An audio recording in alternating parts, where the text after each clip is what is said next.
Hey guys, welcome back. So I just looked at the video from yesterday and I don't think it worked. How do people do this? So I was planning on recording like 10 episodes today, but I think I'm just gonna do 7. Cause it's been tough. I don't think I'm gonna record on the PC anymore because it's just too much. I don't know how to do it. And the audio didn't seem like it was gonna be working, so I don't know. I'm gonna record a safety audio on here. My phone.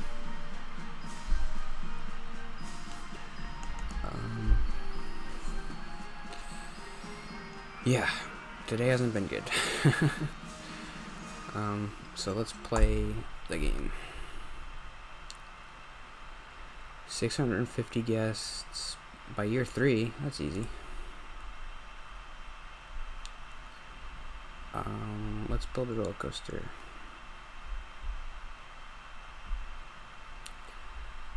Okay. Well, I should have got a note first. Okay.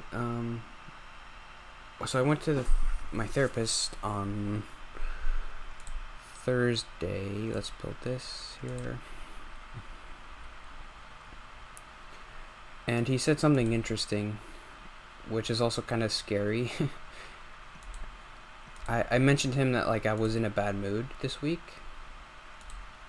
and he said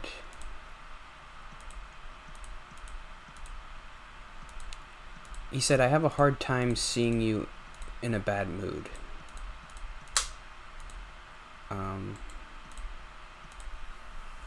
Which is surprising. I mean, I've been seeing him for a long time, so I mean, not a long time, just like, I don't know, 3 months or whatever.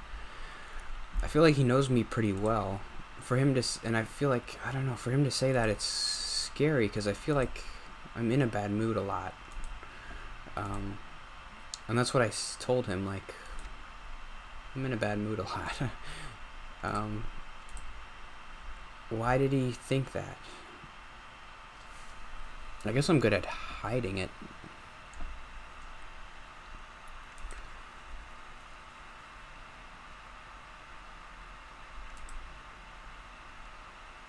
I guess it's scary to think that people who, okay, I have to make sure I stay close to the camera, otherwise I'll disappear. It's scary to think that when I'm around people and I'm kind of just like my normal self, people think I'm in a good mood. So that's their baseline. So, but I'm really not in a good mood when I'm around people. I'm in a bad mood. So that's why I think he was confused, because when I'm around him, I mean, I'm not in a bad mood, but I'm just uncomfortable. So I don't like that people think that like that's the happiest I can be.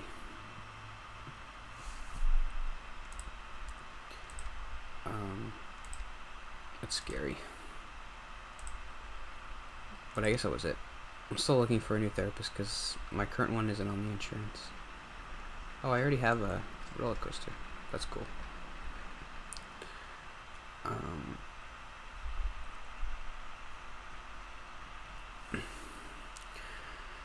I think maybe that episode where I talked about storytelling might have gotten deleted. I think I'm still gonna post it if the audio doesn't work, because I don't know, what else am I gonna do? At least I am kind of like obsessed with progress, so at least it's like well, these videos are bad, so I'll have a place to go, like I can get better.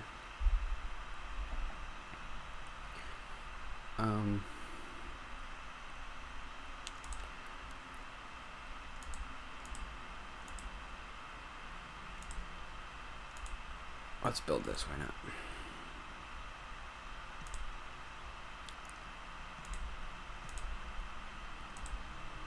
When I was a kid and I played this game, I also liked seeing long lines, because I thought, oh, that's good, that means that ride is popular. But long lines aren't good, because it means people are waiting and they're not in the ride paying money, so that's why I was bad at this game.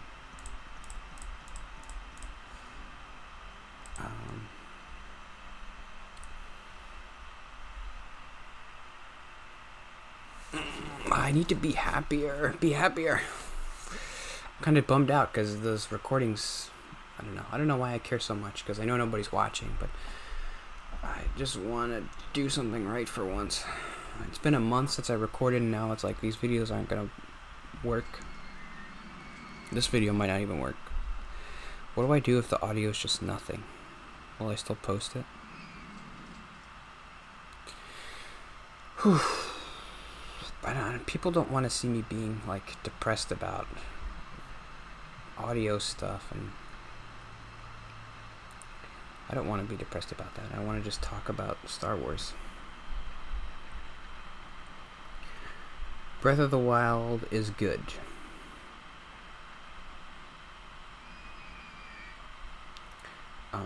I wouldn't consider it a masterpiece like most people. I guess I don't really consider any game I've played a masterpiece. I mean, my favorite game is The Last of Us, so that's the closest, probably.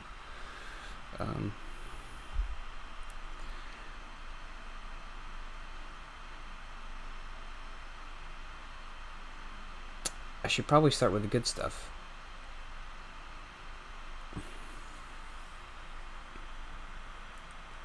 This is definitely closer to what Zelda should be. It should be more open and less linear. So it's better. This is good, a good step. But I don't think it's...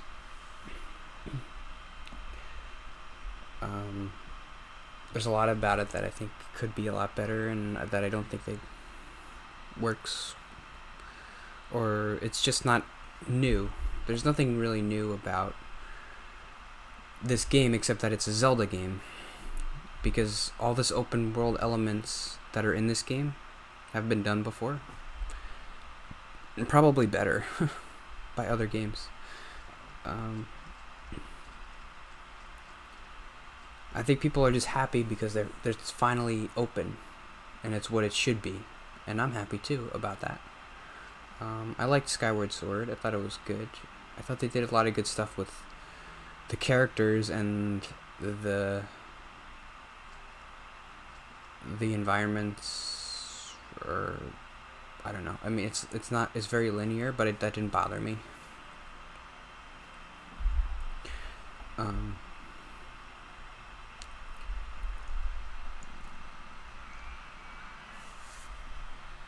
Guests are going up.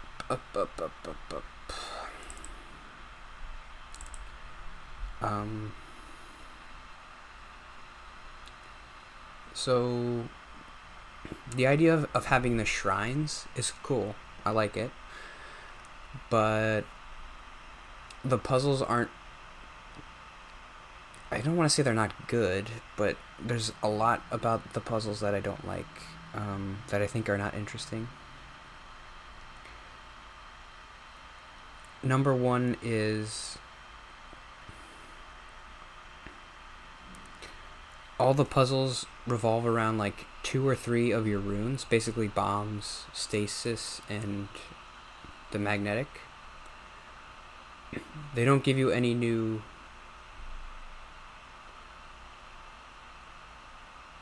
The problem is you can go to any of these shrines at any time.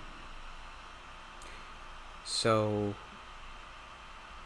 they can't have you like get something later in the game, because then you wouldn't be able to use on shrines, because then you wouldn't be able to use it on some of the shrines, and it would be frustrating, like, oh, I want to explore the world. But I was trying to think of ways to fix that. The first thing they could have done is like...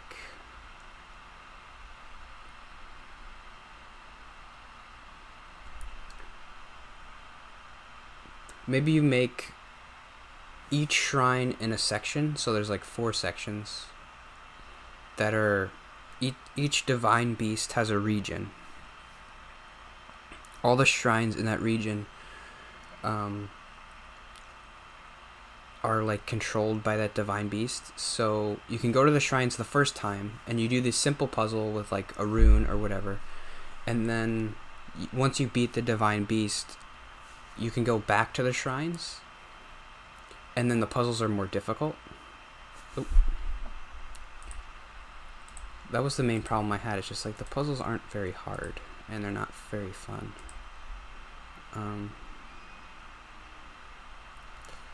And I think the reason they made them easy is because they're necessary. Like, you need 13 hearts to get the Master Sword, so if you can't beat 13 dungeons, you can't get the Master Sword, and then that would be frustrating. But I think it would be a cool idea if, like, or maybe you get a new rune at every Divine Beast, so then once you beat the Divine Beast, you go back to the same shrines, but you have a new rune that you can use on the shrines. I know it says it's recording, but I'm worried.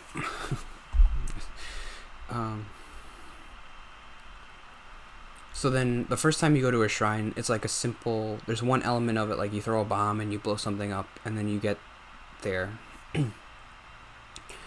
But then once you go back to the shrine, you have the first element of the bomb, and then you have this new rune. Like, maybe one of your runes is a bow and arrow, or one of your runes is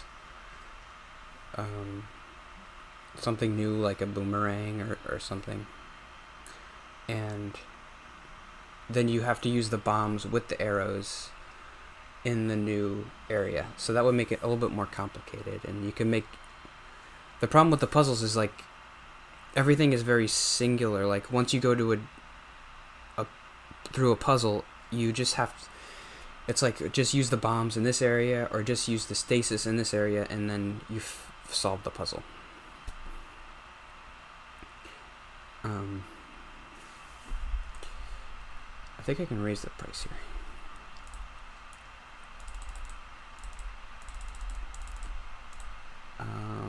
The other thing that I could mention is side quests. I still haven't played an open world game where I enjoy doing the side quests. I always do them because it's part of the game and I want to, like, 100% the game.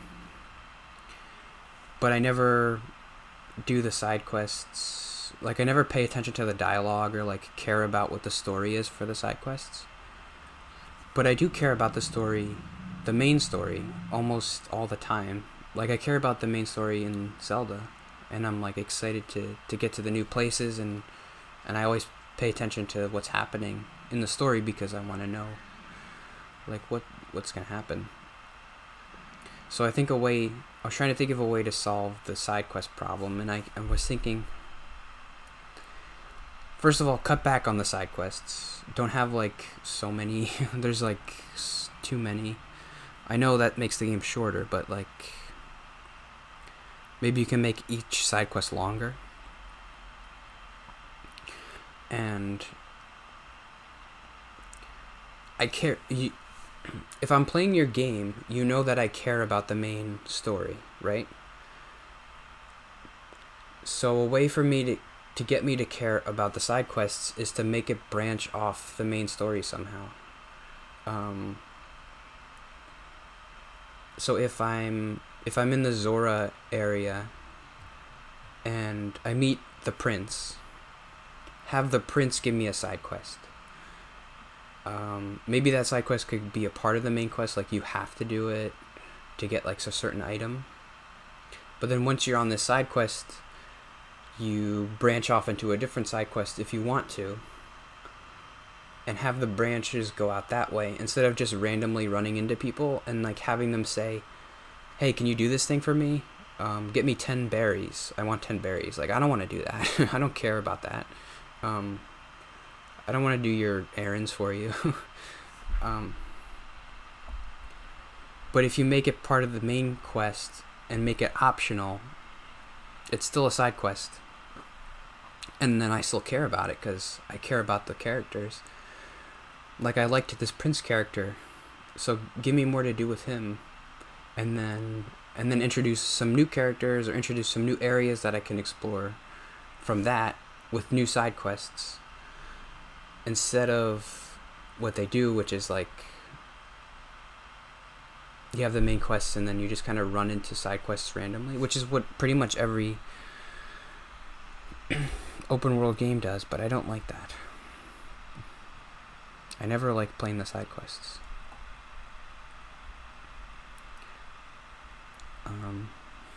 I guess I have to end there. Oh boy, I'm not doing good today. I'm so sorry. Hopefully it recorded, but I bet it didn't. Okay. I'm not in a bad mood. I'm in a good mood. I'm happy about everything all the time. Okay. See you tomorrow.